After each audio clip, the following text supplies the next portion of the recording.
We've been dealing with Abe for probably 6 or 7 years now.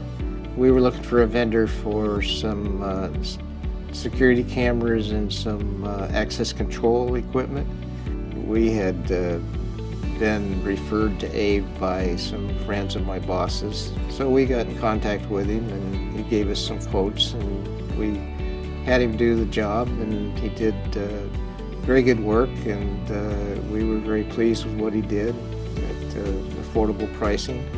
We design and develop medical spinal implant systems and equipment. We have inventory here in the building.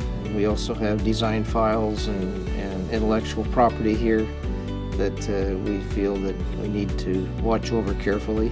If we have had any problems, he has been very quick to show up and to take care of the problem. He's not afraid to get right into it and delve into what it is and resolve whatever issues that we might have with any of the equipment.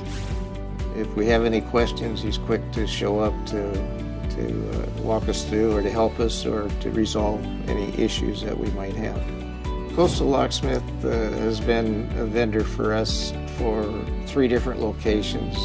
Neuro Structures has grown from a small 1,500 square foot facility to about a 3,000 square foot to this current facility that's over 6,000 square feet. And he's worked with us all the way from doing locks and changing locks for us to putting in access control and security systems and video camera equipment into the facilities. Coastal Locksmith has been a good vendor. We would definitely recommend him